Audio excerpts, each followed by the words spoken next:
Alors bonjour à toutes, bonjour à tous. Nous sommes le 29 septembre 2019.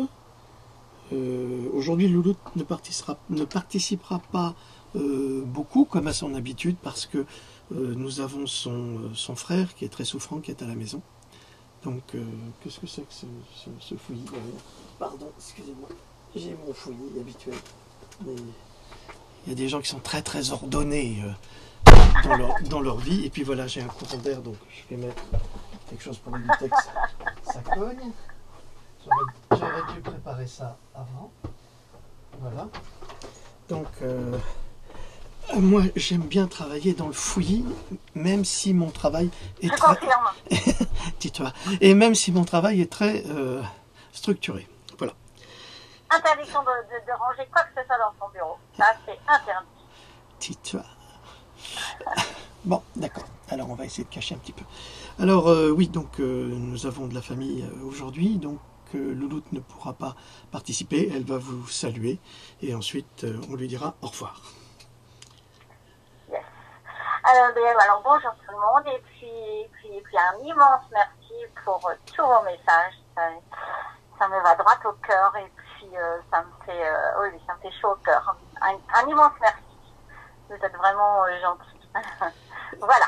Et puis je vous laisse en compagnie de Philippe. Et puis bon dimanche à vous. Prenez soin de vous. Et puis à très vite. Voilà.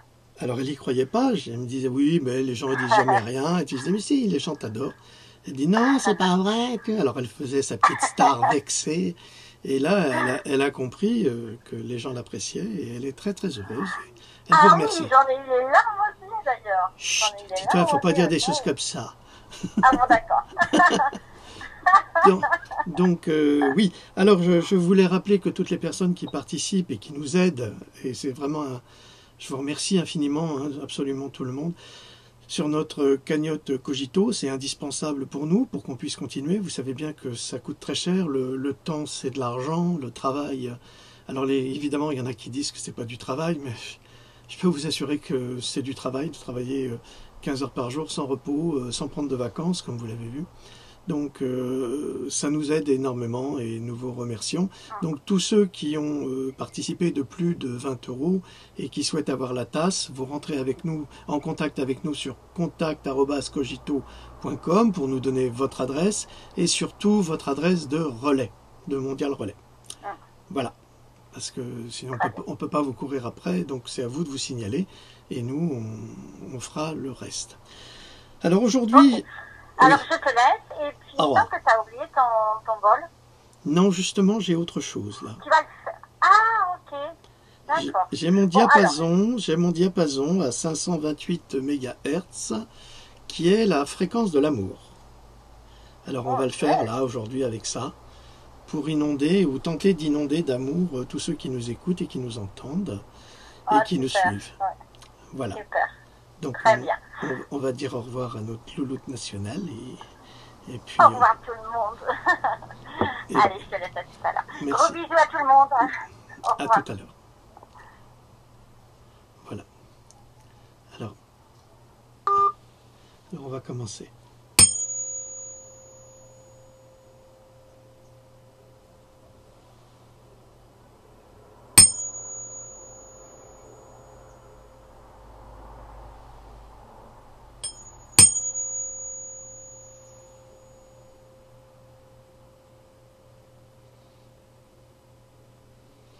Alors, mon bureau est en pierre parce que je l'ai fabriqué. Donc je me suis fait un bureau en pierre en travertin. Donc évidemment, c'est pas comme si ça résonnait sur du bois. Mais on verra ce que ça donnera à la vision. Donc c'est du 528 MHz. C'est un petit diapason, vous voyez.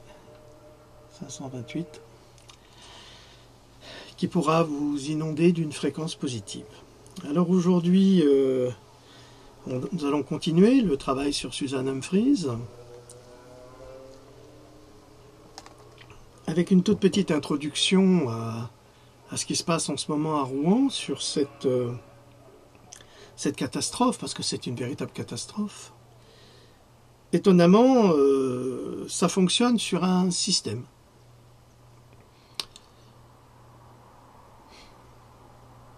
C'est une autre forme de terrorisme, en fait. Si on avait eu un acte terroriste, musulman ou autre, c'était pas bon. En ce moment, c'est pas à la mode, alors on n'en fait pas. En revanche, on aime bien utiliser le terrorisme de l'accident, comme ce qui se passe, car étrangement, dans cette usine, quelques jours avant, il y avait eu une inspection et une simulation.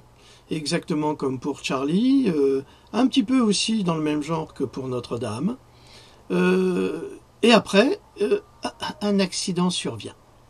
Alors c'est pas du tout une thèse complotiste, pas du tout, puisque le directeur de l'usine a même signalé, ça a été publié, qu'il ne comprenait pas comment le feu avait pu se déclarer dans un endroit où il n'y a personne. Et c'est vrai qu'à Notre-Dame, comment le feu a-t-il pu se déclarer où il n'y a personne, où il faut un accès spécifique pour y aller.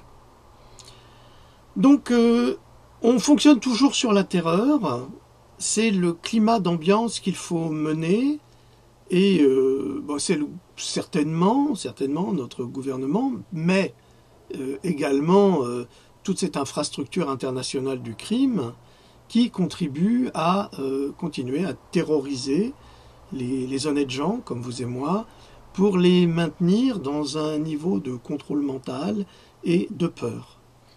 La vaccination, ça fait peur, c'est ce qu'on vous dit. On vous dit si vous ne vaccinez pas, vous allez mourir. Si vous ne prenez pas tel médicament, vous allez mourir. Souvenez-vous de la grippe H1N1. Si vous ne vous vaccinez pas, vous allez mourir inévitablement. C'est drôle parce que 80% ou 90% des Français ne se sont pas fait vacciner et ils n'en sont pas morts. Donc tout ça, ce sont des manipulations pour nous maintenir dans une situation de frayeur, de peur. Et quand on maintient les gens dans la peur, ils ne peuvent pas penser, ils ne peuvent pas réfléchir. Alors évidemment, quand on est calme, posé, comme je le suis, ça pose un problème. Pourquoi ? Eh bien, pourquoi vous paniquez pas ? C'est énorme. Ben oui, c'est énorme, mais il faut savoir raison garder et il faut se poser les bonnes questions.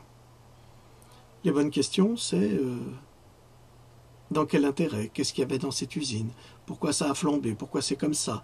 Et les conséquences de ce feu. Évidemment, des intoxications graves, très graves. Ils nous disent que c'est pas dangereux, mais les policiers, eux, sont en masque à gaz avec 2 compartiments. Et le public, rien du tout. On devrait prévoir, pour les populations civiles, des masques également. Parce que si les policiers, eux, bénéficient de ce service-là, pourquoi pas les civils ? Si c'est pas dangereux, pourquoi les policiers mettent-ils un masque ? Lors de la simulation, il semblerait, d'après le directeur, que les pompiers avaient ces masques-là et personne d'autre. Donc ils savaient déjà, ou on avait envisagé. Alors les conséquences, c'est pollution de l'eau, pollution de l'air, pollution des populations, les intoxications au plomb à Paris maintenant, les enfants intoxiqués, les parents intoxiqués. On va sans doute avoir un développement du saturnisme parce que quand vous regardez par exemple dans le temps, allez, les photographes du passé utilisaient des vapeurs mercurielles pour révéler les daguerréotypes. Les daguerréotypes, c'est la 2e photographie.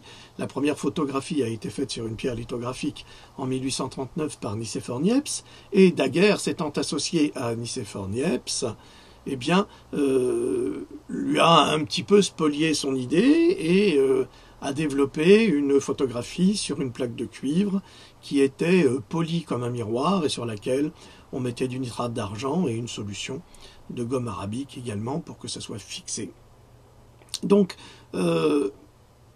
pourquoi je vous parle ? Oui, je vous parle de ça parce que les photographes qui développaient les daguerréotypes devaient utiliser du mercure et ils respiraient des vapeurs mercurielles qui, évidemment, les rendaient malades et les poussaient dans la tombe progressivement.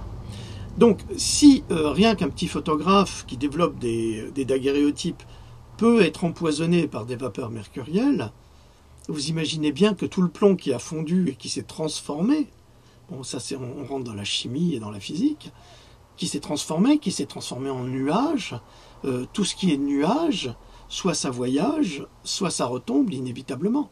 Soit ça va se mêler à d'autres nuages, il va y avoir des pluies, ça va retomber. ça va retomber sur votre tête, ça va retomber sur votre visage, sur vos organes, sur vos mains.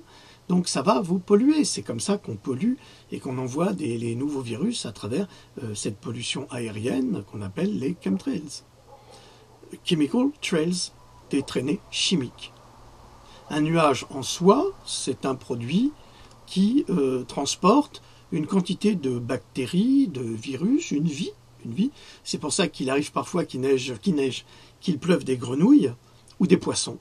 Parce que les œufs de poisson ou les œufs de grenouilles ont été aspirés, sont montés dans les nuages, et dans les nuages se sont développés, et quand la pluie tombe, avec l'inertie et la gravité, ils tombent.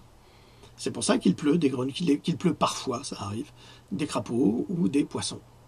C'est pas un acte divin, c'est simplement une transformation. C'est comme les poires qui poussent dans les bouteilles. Vous avez de l'alcool de poire, ou vous avez une belle poire dans une bouteille, eh bien, on ne peut pas mettre évidemment la poire dans la bouteille. Mais en fait, on met la bouteille sur l'arbre, sur la branche, là où il y a le bourgeon, et la poire va grandir dans la bouteille, et quand elle sera à maturité, eh bien, on va couper la branche, et on va séparer la branche de la poire. Enfin, on va tourner la poire, tout simplement, enfin la bouteille, et on va avoir ce fruit dans la bouteille. C'est exactement le même système. Donc vous pouvez imaginer que ce qui se passe à Rouen aura des conséquences dramatiques. A des conséquences dramatiques. Maintenant, qui se donne la peine de chercher le responsable? On panique tout le monde, oui, c'est gravissime, c'est gravissime. Oui, c'est un accident, c'est tellement facile de dire que c'est un accident. Et pourquoi il ne s'est pas produit plus tôt? Et pourquoi il a pris forme dans un endroit où il n'y avait personne? Donc, chacun est libre d'imaginer ce qu'il veut. Le fait est que nous avons un gouvernement qui ne nous veut pas du bien. C'est une évidence, et ça vous l'avez constaté comme moi. Nous avons un gouvernement qui a une Gestapo à sa solde. Nous avons un gouvernement qui envoie des flics déguisés en Black Blocs dans les manifestations Gilets jaunes pour accuser les Gilets jaunes d'être des gens violents. Nous avons des témoins qui témoignent même en vidéo, donc qui disent ce qu'ils ont vu. Nous avons vu des vidéos l'hiver dernier où on voyait des flics déguisés justement en manifestants. Donc ça devient très très fatigant de se trouver face à cette réalité qui est purement manipulée.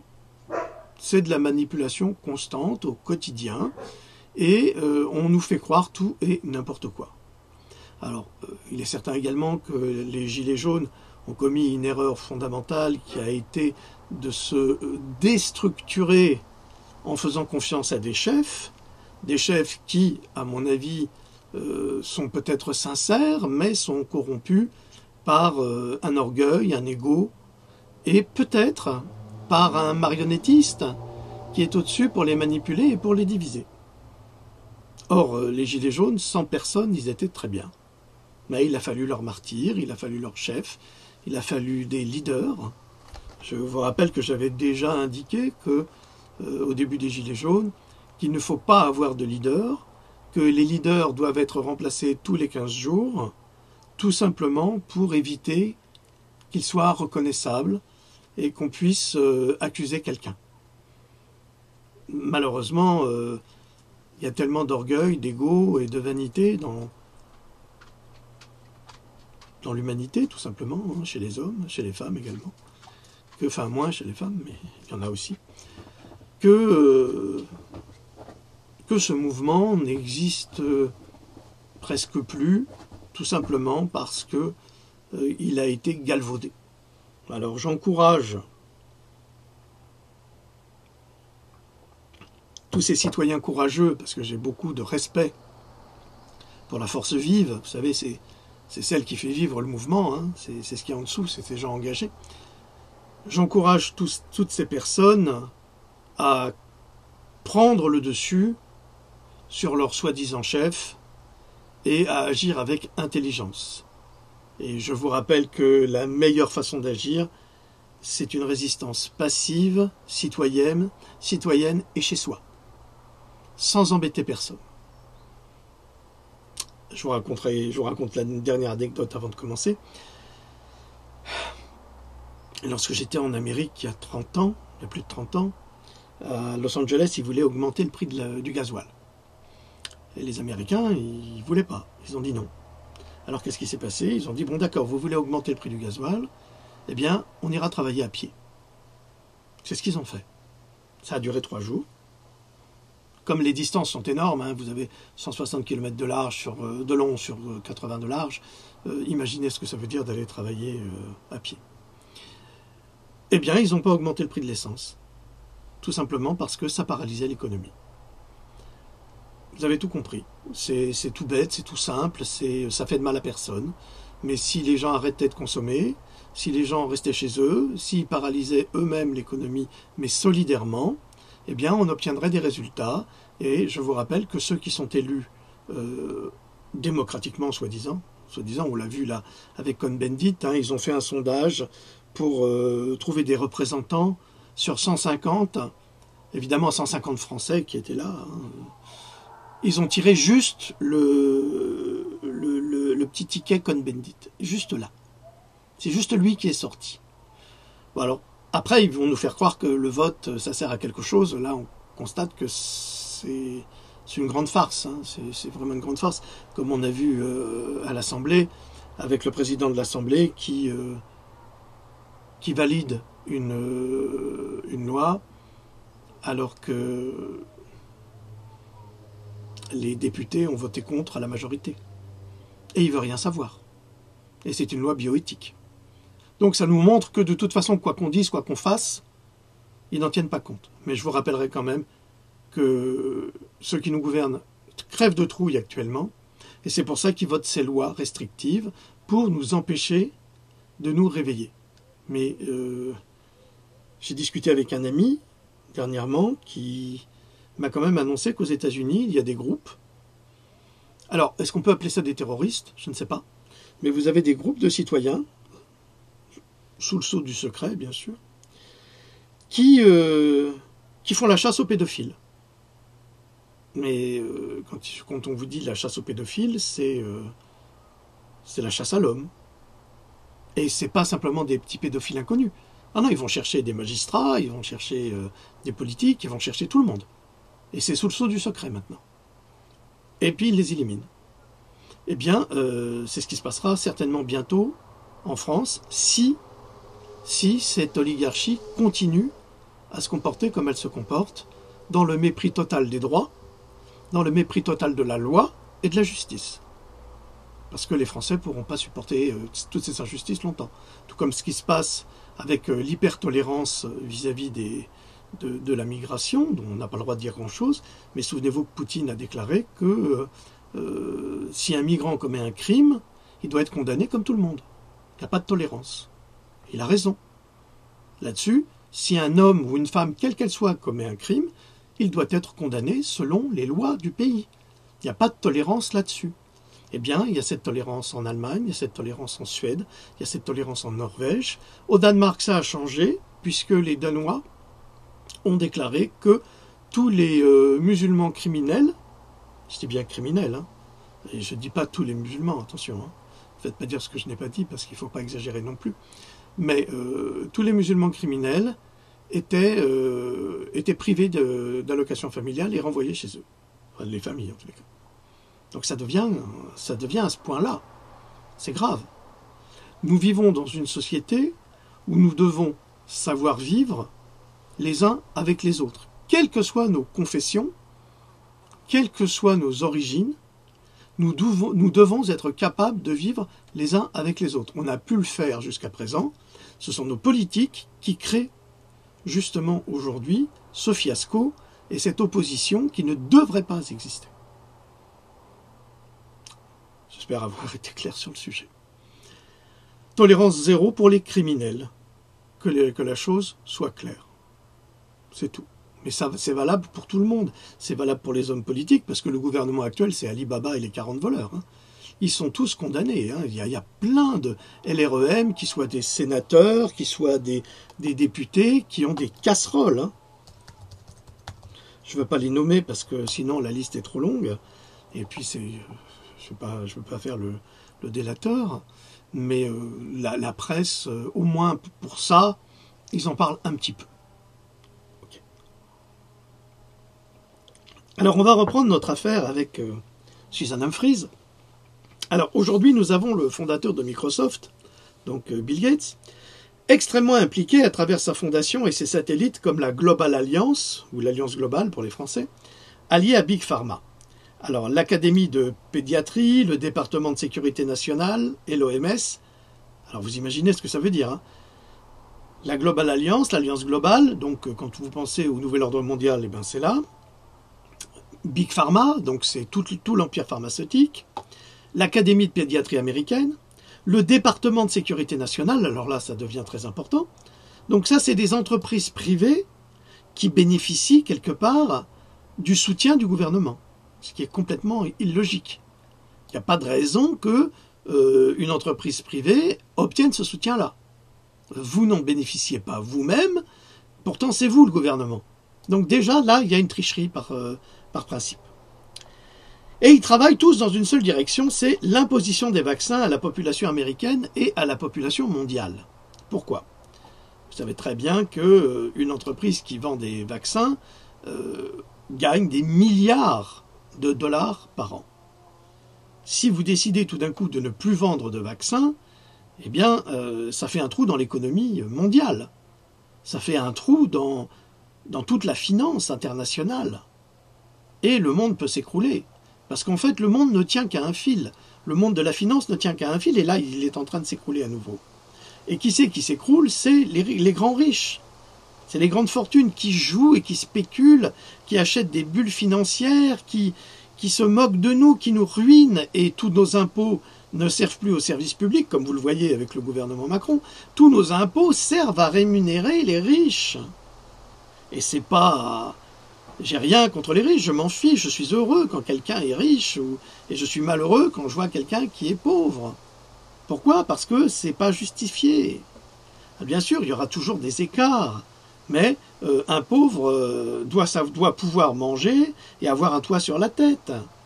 C'est la base. Si on n'a pas ça, comment se fait-il que, par exemple, Bill Gates, il a plusieurs propriétés dans le monde entier? Il n'a que 2 pieds, il n'a que 2 jambes. Il ne peut pas aller dans chacune de ses propriétés. Quel est l'intérêt? Il faut être logique, alors que des gens crèvent la faim. Donc on continue. L'objectif réel de cette union est de supprimer nos libertés. Ça c'est très important, de censurer ce que nous lisons, ce que vous pouvez entendre d'ailleurs, de nous retirer la possibilité de choisir ce que nous injectons dans nos corps. Alors, ça fait plusieurs millions d'années que l'homme est sur la Terre et il s'est développé. Il est arrivé de plusieurs millions d'années en arrière à aujourd'hui. La vaccination, elle n'existe officiellement que depuis Jenner, soit à la fin du XVIIIe siècle, jusqu'à aujourd'hui. Là, il nous faudrait un statisticien qui pourrait nous calculer les avantages de la vaccination. Or, nous savons que il n'y a pas beaucoup d'avantages à la vaccination. Nous le savons. La vaccination n'a pas prolongé la vie, c'est un mensonge absolu. La vaccination n'a pas éradiqué les épidémies, c'est un deuxième mensonge absolu. Et la vaccination vous empêche de tomber malade, c'est le troisième mensonge absolu. Nous avons les preuves, elles ont été écrites dans tous mes livres, vous pouvez les retrouver. Les personnes qui me disent qu'ils ne trouvent pas mes livres, je suis désolé, j'ai été ce matin sur Amazon, j'ai mis dans le panier mon premier Pandora, il y était. Donc vous pouvez les trouver. Sinon, je vous l'ai dit, changez de navigateur, ne travaillez plus avec Google, travaillez avec Opera, travaillez avec Brave, B-R-A-V-E, travaillez avec d'autres navigateurs. Parce que Google censure. On se souviendra de l'année 2015, qui est la déclaration de guerre officielle de ce groupe de multimilliardaires contre une nouvelle menace de vaccination. Et cette nouvelle menace, je reprends ce que j'avais dit en fin de dernière vidéo, c'est le public hésitant. Évidemment, vous êtes, vous, chers amis, lorsque vous questionnez sur la vaccination, ben vous êtes dangereux. Parce que on n'a pas le droit de questionner la vaccination. Et on se retrouve replongé dans le passé quand il y avait les conquêtes religieuses, que ce soit les conquêtes de l'islam ou les conquêtes de la chrétienté, qui ont été tout aussi terribles que celles de l'islam. Il faut pas le nier. Les horreurs ont d'abord été commises par les chrétiens dans le domaine. Donc, si vous n'abjuriez pas votre croyance en vos dieux, eh bien, les chrétiens, ils vous assassinaient. Regardez Saint Cyril en Égypte, qui a été sanctifié. Eh bien, c'était un véritable criminel. Il s'est attaqué aux Juifs, il s'est attaqué aux Grecs, il s'est attaqué à tous ceux qui n'étaient pas des chrétiens. Ensuite, nous avons eu l'islam, et nous avons eu les conquêtes de l'islam, et c'était soit on souscrivait à la religion mahométane, soit on avait la tête coupée. Eh bien, on se retrouve aujourd'hui dans la même situation. C'est-à-dire, soit vous croyez à la vaccination, soit vous n'y croyez pas et on vous coupera la tête. Ou alors on vous jettera par la fenêtre. Ou alors on vous mettra en prison. Jusqu'à ce que vous abjuriez votre absence de croyance en la vaccination. C'est pour ça que la vaccination n'est pas une science, mais un véritable culte religieux. Alors, je vous avais parlé de la rougeole de Disneyland, de la fraude du RER. Alors, nous en étions exactement là. Comment changez-vous l'état d'esprit d'un parent anti-vaccin? Foutez-lui la peur de sa vie. Eh oui. Si vous voulez convaincre un parent anti-vaccin de devenir un parent pro-vaccinal, et ça c'est la presse, c'est dans le journal Forbes que ça a été publié le 4 août 2015, c'était il n'y a pas longtemps, eh bien, vous allez lui foutre la peur de sa vie. Vous allez lui dire qu'il va mourir, que son enfant va mourir, s'il n'est pas vacciné. Alors comment changez-vous l'état d'esprit d'un parent non raciste?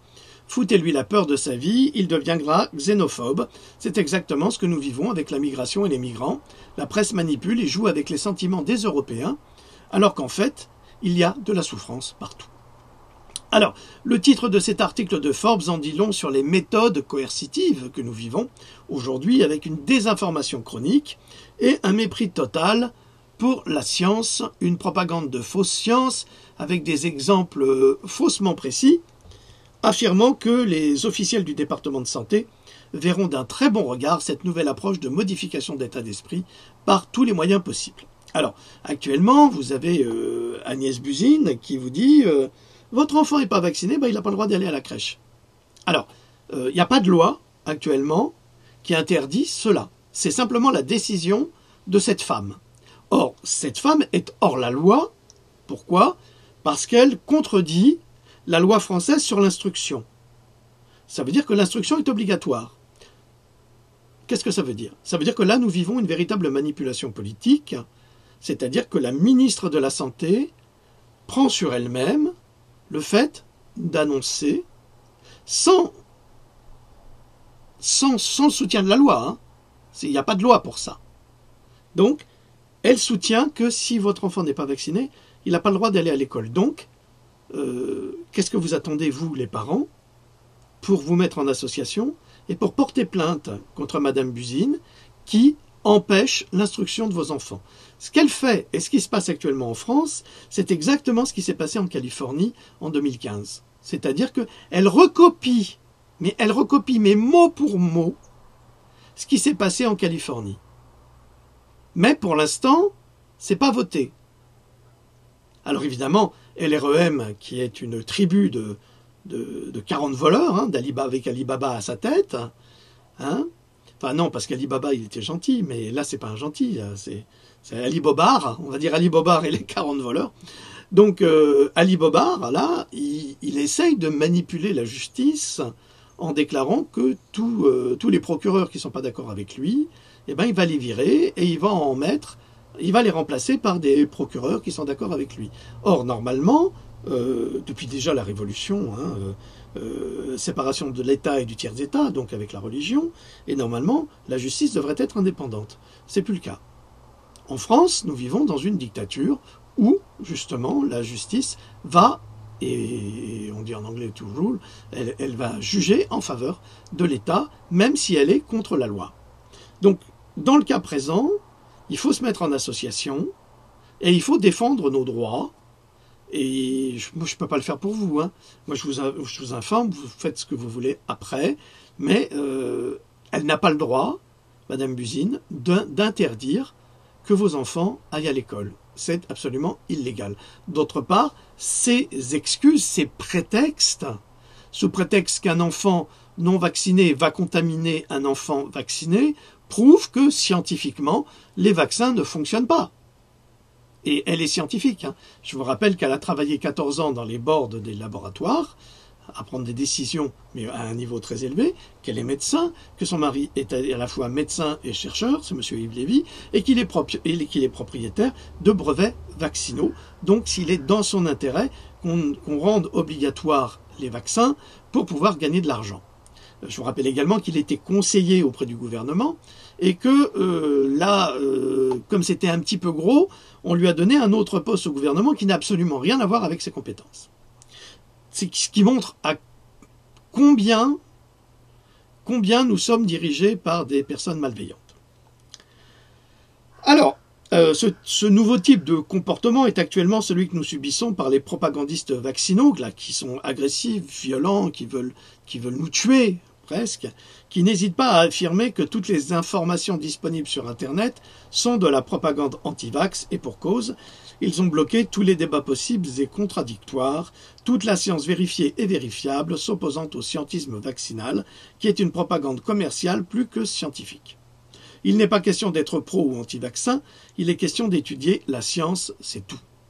Vous pourrez obtenir confirmation de tout ce que je vous dis sur notre site Cogito, c'est-à-dire, c'est pas Cogito, c'est Cogito, c'est avec deux i. Avec deux i, parce que vous me dites que vous ne trouvez pas, c'est cogito.com. Il y a des articles très intéressants qui ont été traduits et qui vous montrent comment fonctionnent les laboratoires. Les laboratoires produisent des poisons et ensuite ils produisent des fausses preuves scientifiques basées sur une étude. Or, n'importe quel scientifique, et qu'il soit pro ou anti-vaccinal, c'est la même chose, vous répondra qu'on ne peut pas faire une étude scientifique sur une seule et statuer que celle-là, c'est la vérité absolue. On doit inévitablement faire d'autres études comparatives pour obtenir des résultats certains, ce qui n'est pas le cas.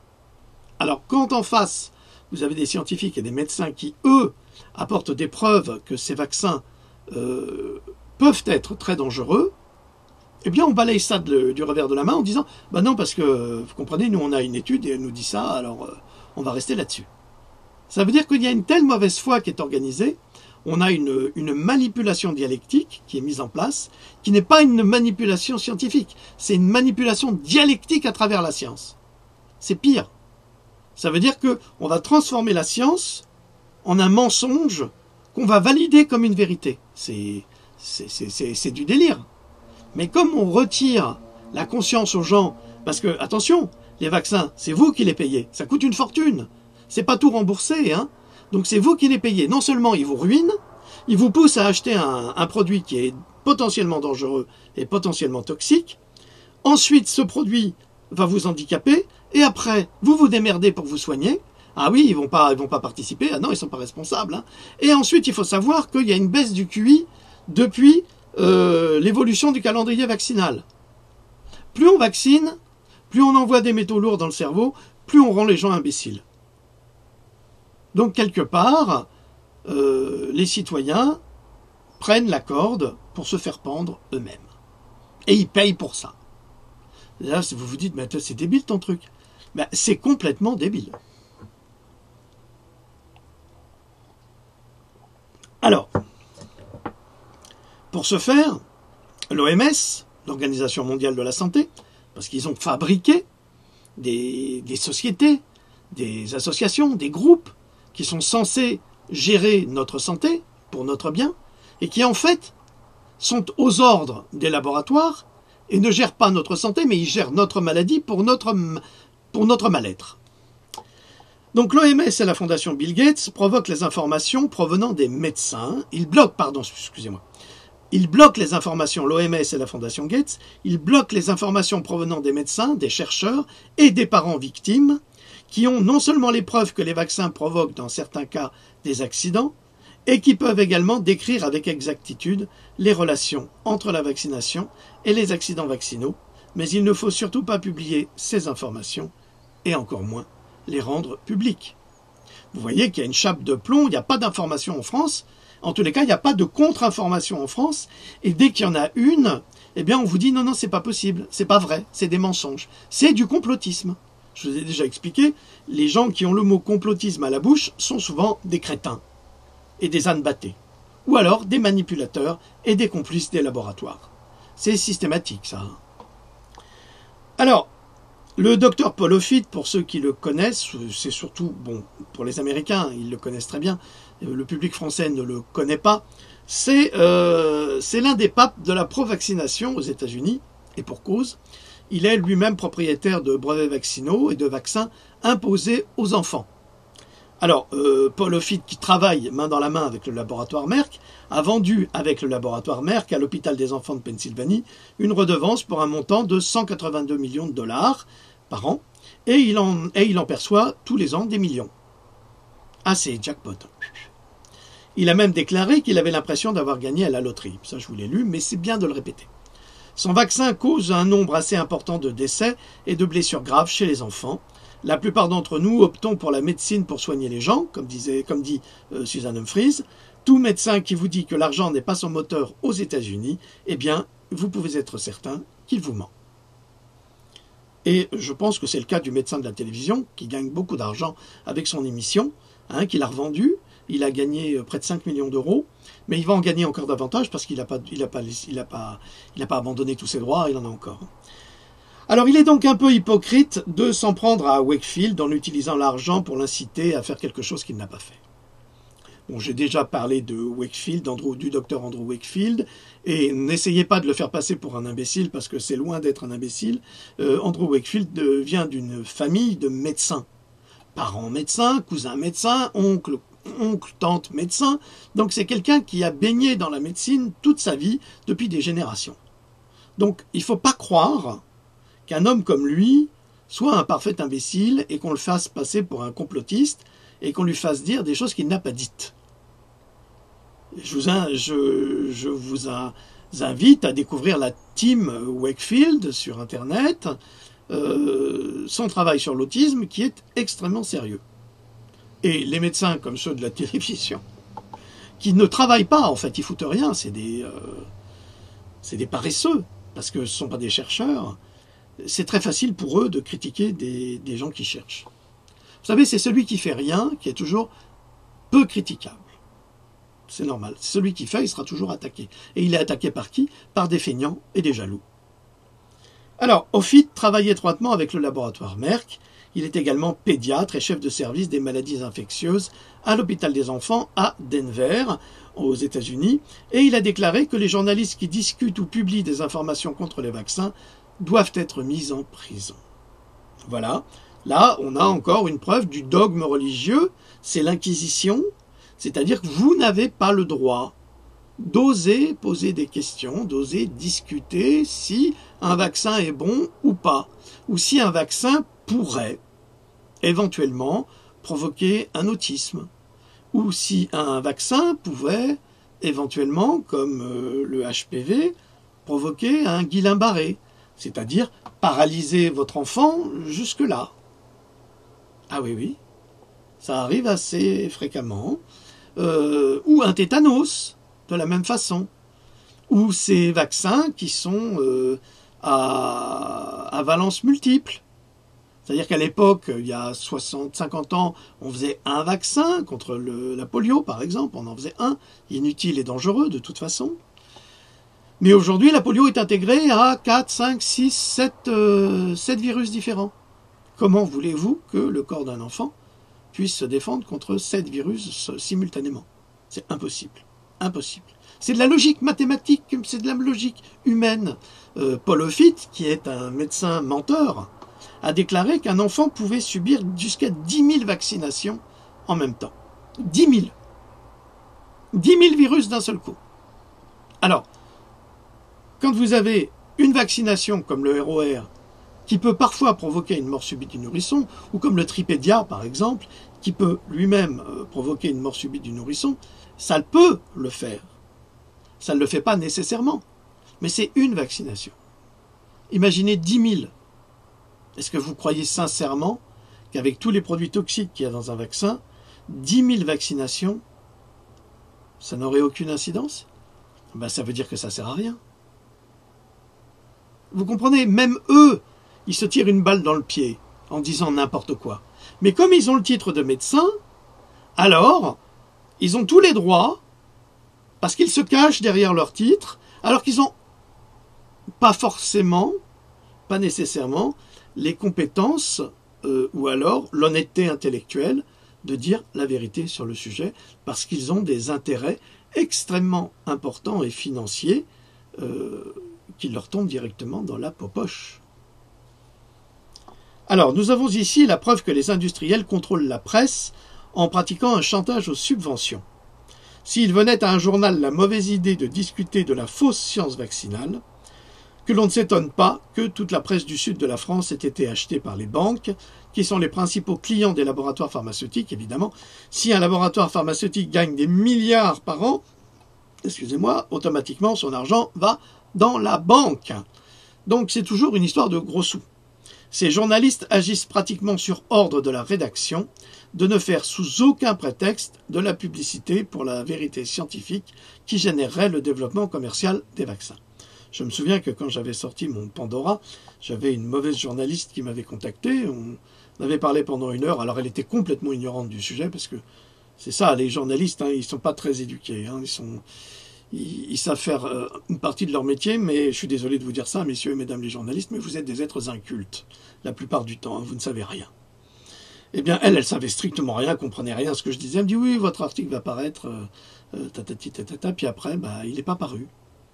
Et non, parce que le rédacteur en chef ne l'a pas laissé, et elle, comme elle n'avait pas beaucoup de courage, elle n'a pas insisté. Aux États-Unis, non seulement Paul Ophitt pratique cette censure de type nazi sur la presse, mais également Mme Kathleen Sebelius, ministre du département de la Santé et des Services humains de 2009 à 2014, et qui déclare officiellement, écoutez bien, « Nous sommes parvenus à un point de contrôle des médias pour qu'ils ne publient pas des points de vue de personnes équivalentes dans leurs rapports de ce que la science montre vraiment pour continuer à diffuser des informations sur la sécurité des vaccins. » Alors, qu'est-ce que cela veut dire ? Cela veut dire que la ministre de la Santé, encore une,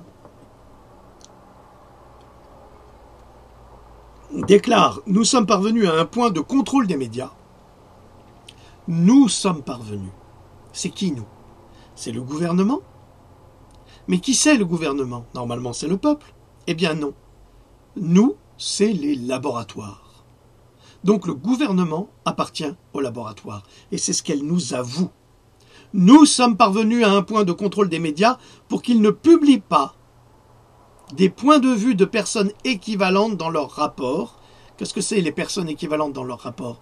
Il ne faut surtout pas donner la parole à des scientifiques, à des médecins, qui pourraient dire le contraire de ce que nos médecins accrédités par les laboratoires, donc par le gouvernement, de ce que nos médecins disent sur la vaccination.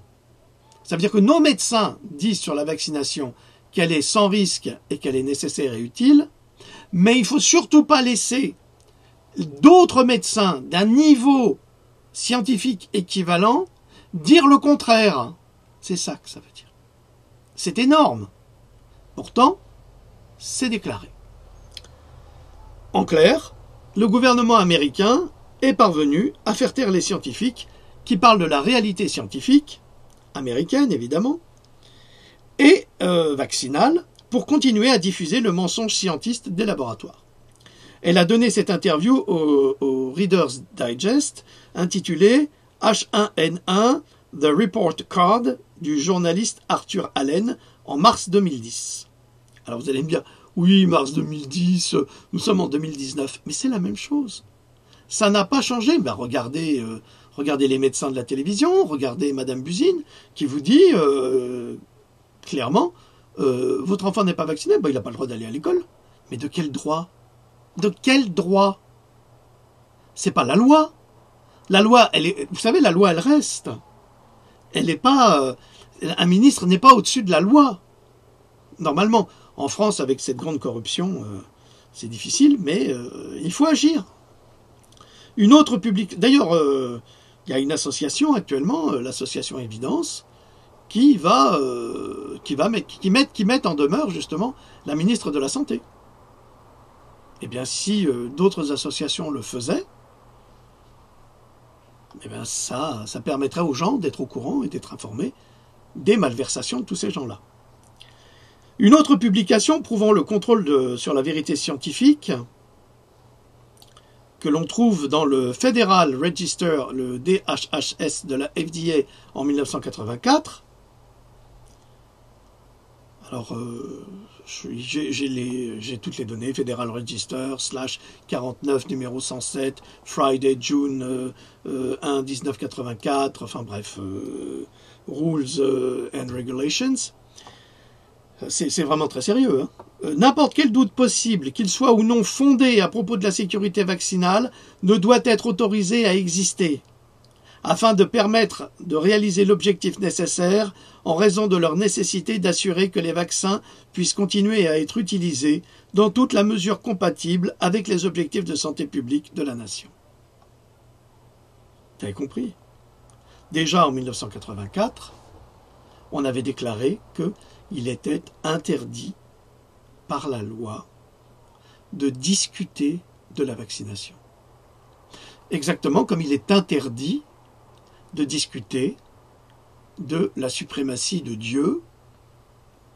Dieu est le plus grand, le plus puissant.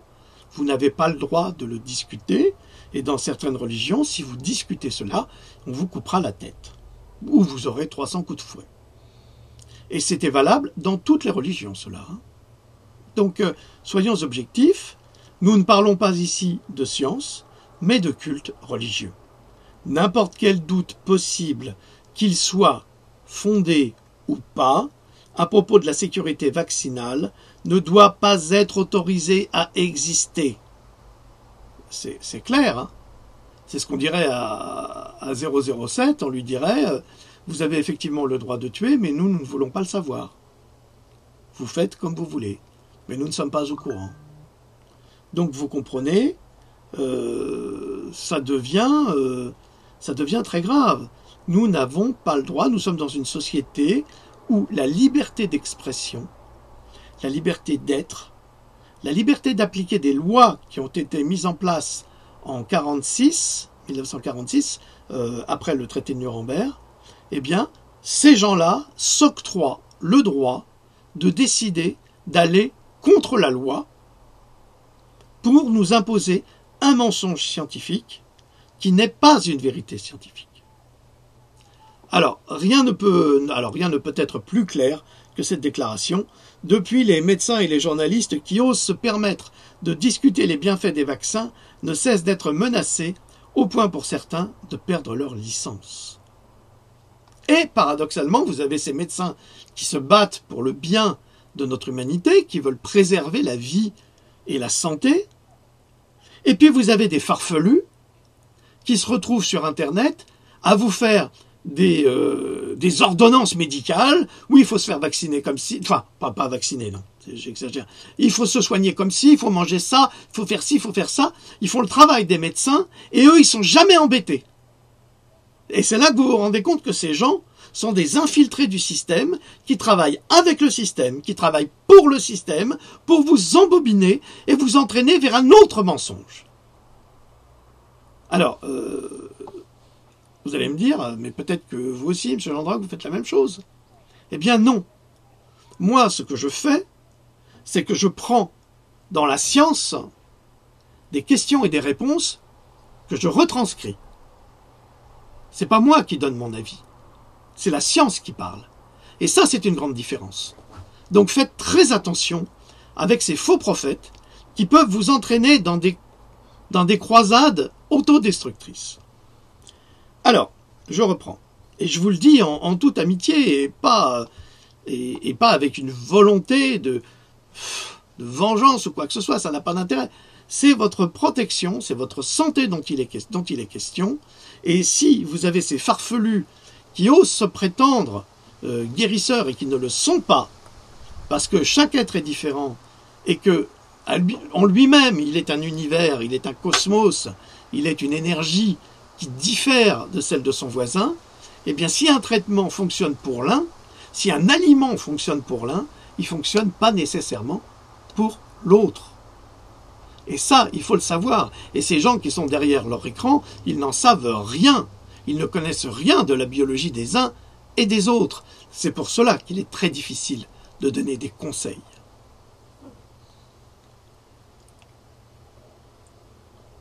Alors, la vaccination est une technique médicale qui ne pose aucun problème et une course de santé publique, déclare le journaliste Peter Lipson pour Forbes. Il ajoute que les médecins qui parlent contre la vaccination dans l'esprit d'une épidémie en cours devraient subir des enquêtes, être mis en garde et censurés. On devrait leur retirer leur licence et les forcer à suivre 150 heures de cours sur la santé publique, les maladies infectieuses, etc. Ça, c'est le discours qu'on entendait, ou qu'on a pu entendre, au tribunal de Galilée. Exactement pareil, fait par l'Inquisition. Et je vous rappelle que Galilée a formé les Médicis, c'était le précepteur des Médicis et donc de Laurent, le grand Laurent, et que lors de ce procès de l'Inquisition, il n'a été défendu par personne. Et on lui a demandé d'abjurer. On lui a demandé de dire que c'était pas vrai ce qu'il avait dit. Eh bien, on arrive exactement à la même chose, à la même situation. C'est-à-dire que nous sommes dirigés par des satanistes, des malfaisants qui, on aimerait bien que ça soit la chasse, là, les malfaisants, on leur tire du plomb dans le derrière, là, qui font tout pour tirer l'humanité vers le bas, en la détruisant et en la transformant, en faisant des zombies. Regardez le sage Credo Moutois, qui déclarait que l'humanité, avant, vivait très bien. Et qu'une fois que des êtres du sous-sol, qui ont intégré les sous-sols, sont arrivés, eh bien, ils ont commencé à kidnapper cette humanité et ils en ont fabriqué des zombies. Ils ont fait des zombies. L'objectif est toujours le même. Avec les vaccins, vous perdez votre âme. Les enfants ont leur âme nettoyée. C'est bien ce que disait le docteur Tal Schaller à propos d'une enfant qu'il avait soignée, qu'il soignait régulièrement, qui était une génie des mathématiques, il l'a déclaré dans une vidéo, et les parents ont insisté pour la faire vacciner. Le médecin a refusé au départ, mais ils ont tellement insisté qu'il l'a vaccinée, et une fois que l'enfant a été vacciné, elle n'était plus capable de faire ses équations mathématiques. Nous vivons, et je l'ai dit à cet ami avec lequel j'ai eu une conversation hier, nous ne vivons pas une guerre du pauvre contre le riche. Nous vivons une guerre du bien contre le mal, ou plutôt du mal contre le bien. Et nous devons nous battre de toutes nos forces intellectuelles et morales pour préserver la santé de nos enfants. Nous n'avons pas le choix. Et si vous ne le faites pas, vous les parents, maintenant, sachez inévitablement que bientôt c'est votre tour.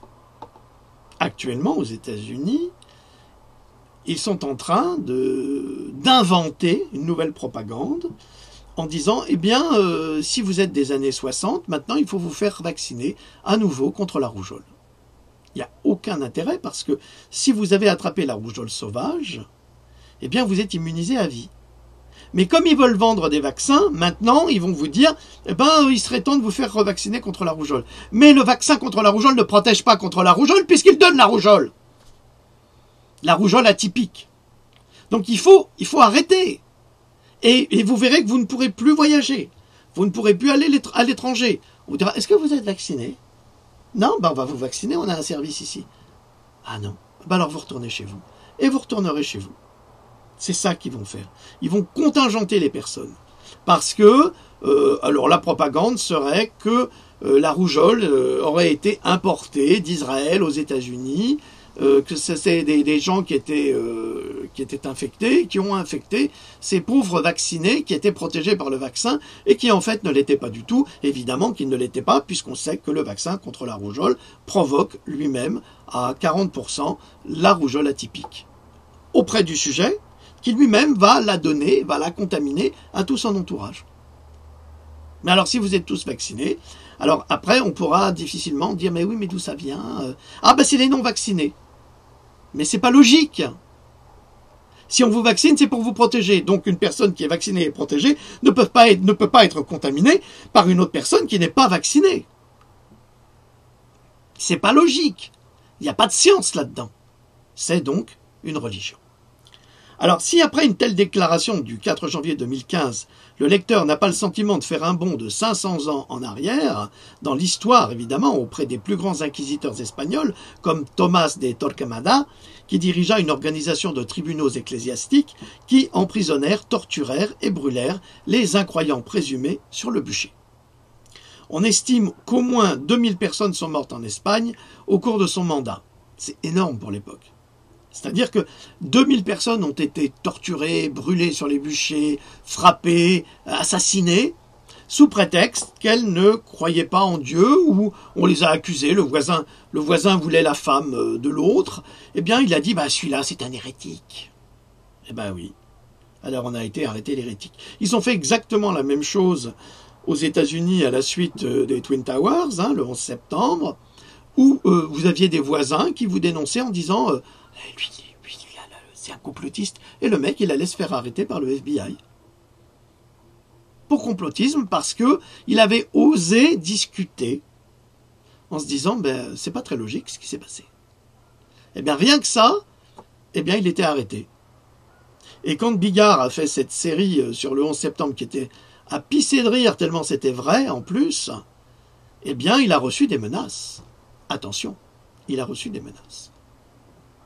Donc, on est dans le même registre religieux, sataniste et corruptible surtout, parce que c'est cela le problème, qui veut que on n'a pas le droit de penser autrement que la pensée dirigeante qui est établie par les plus grands escrocs de la planète.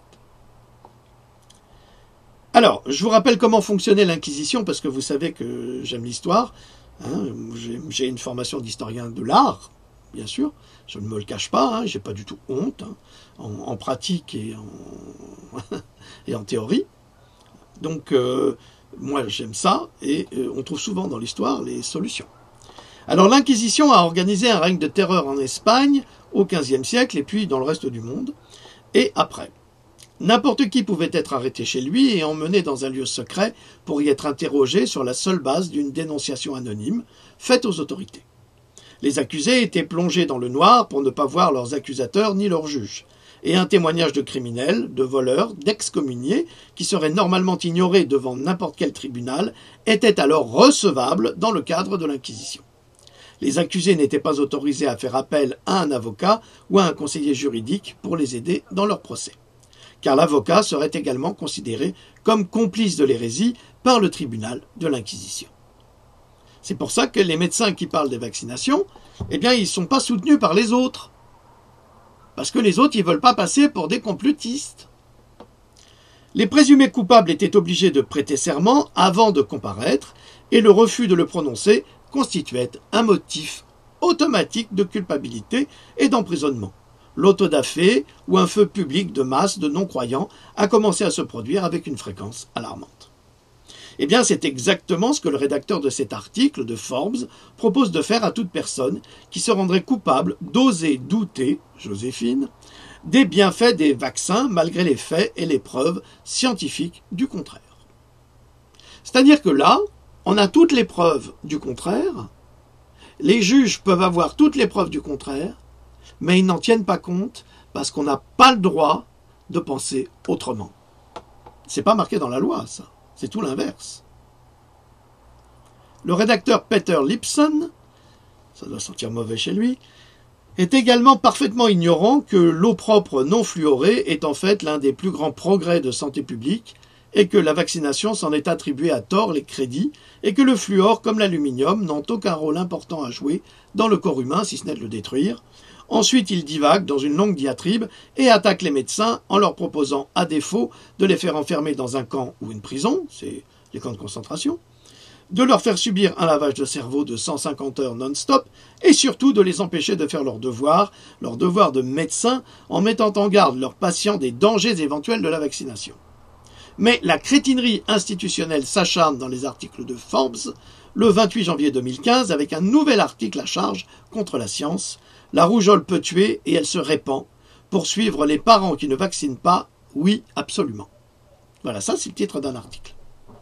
La manipulation du double langage est au plus haut niveau. Que se passe-t-il si un enfant meurt parce que des parents ont décidé de ne pas vacciner leur propre enfant? Que se passe-t-il si c'est mon enfant? Jamais je n'aurais pu imaginer lire un article aussi stupide dans une revue aussi prestigieuse de la part du contributeur Dan Diamond, qui doit être ébloui par cette lumière qui brûle ses neurones à force de répéter bêtement ce que les laboratoires lui disent de dire. Je lui répondrai ceci, dit Susan Humphries, si c'est ton enfant qui décède de la rougeole vaccinale, c'est que tu l'as justement vacciné à plusieurs reprises et que dans les épidémies de rougeole, la plupart des victimes sont des enfants vaccinés qui la communiquent aux autres enfants. Pourquoi ton enfant attraperait-il la rougeole de la part d'un enfant non vacciné puisque le tien est protégé? Tu avoues donc que ton vaccin ne fonctionne pas. Devrais-je porter plainte contre ta stupidité chronique qui contamine par tes actions des enfants innocents que tu indiques comme coupables? C'est pas Susan Humphries qui a dit ça, c'est moi. Excusez-moi. Peut-être ne prends-tu pas soin de sa santé par ignorance, que tu le nourris mal, qu'il est en déficience immunitaire, qu'il manque de vitamines A et C, que tu lui donnes à boire de l'eau croupie, que tu es un mauvais père qui traite ton enfant plus mal que ton chien. En revanche, si un enfant fait une mort subite du nourrisson après un vaccin, ou s'il devient autiste, s'il déclenche des maladies auto-immunes, si plus tard il déclenche divers cancers parce que justement il n'a pas fait la rougeole sauvage, alors le criminel, c'est toi. Parce que celui qui protège son enfant et qui refuse un vaccin qui ne fonctionne pas, puisque tous les adolescents et jeunes adultes qui déclenchent les oreillons sont pratiquement tous vaccinés à 97%. Comment expliques-tu ces faits scientifiques, toi qui fais de la propagande inquisitoire pro-vaccinale, sans te référer à la science, mais juste à la dialectique? Peux-tu m'expliquer pourquoi, dès 1963, à la sortie du vaccin contre la rougeole, il avait été assuré par le ministère de la Santé que cet unique vaccin était valable pour la vie, et aujourd'hui, on doit faire au minimum 2 vaccins ROR pour s'assurer que l'enfant ne déclenche pas de rougeole, et il la déclenche tout de même. Est-ce vraiment la faute des enfants non vaccinés?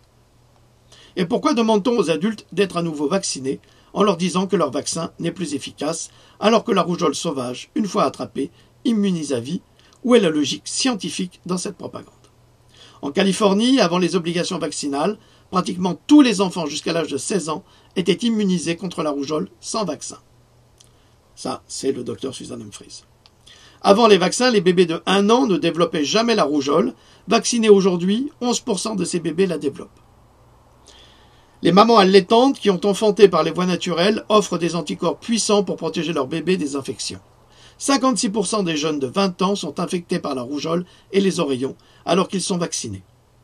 Vous n'êtes pas censé connaître ces données qui sont réservées aux autorités sanitaires, mais vous êtes supposé croire au discours de ces autorités qui est contraire aux statistiques, croire que c'est peut-être cruel de faire 6 vaccins en un jour à un bébé de 2 mois. C'est même plutôt bon pour votre enfant, ce que dit la science, enfin la fausse science des vaccins, et son entourage direct et indirect, et vous devez être cruel pour être gentil. Voilà ce que disent les autorités de santé. Voilà. Bon, bah écoutez, on va arrêter là. J'en profite à nouveau. Est-ce que je l'ai mis? Bah, je l'ai posé, non, il doit être là. Il doit être là-dessous. C'est pas possible. Voilà, il est là. J'en profite à nouveau pour vous présenter ce bouquin. qui est disponible sur Amazon, parce que nous en avons besoin, et qui vous raconte toute l'histoire de la rougeole, tout en détail, avec des preuves, avec des documents illustrés, enfin certains, surtout sur l'aluminium, donc et sur les contenants. Je vous rappelle également que dans les vaccins, quand il n'y a pas d'aluminium, il y a automatiquement du mercure. Ils vous disent que c'est pas vrai, mais c'est vrai. Mais comme ils ont changé la dénomination de l'utilité du mercure, eh bien, ils sont plus obligés de l'indiquer. Voilà. Donc c'est une fourberie. On se demande pourquoi les laboratoires se conduisent comme des menteurs et des dissimulateurs si leurs produits sont si bons pour la santé. C'est la question que nous devons nous poser. Donc je vous souhaite de passer une excellente journée. Il n'est pas du tout certain que cette capsule soit diffusée le 29 septembre, mais parce qu'il faut laisser exister l'autre capsule, la précédente. Donc il sera diffusé quand l'autre aura atteint un certain nombre de vues. Voilà, je vous remercie. Je vous souhaite de passer un excellent fin de week-end, une excellente fin de week-end. Et je vous dis à très très bientôt. Salut!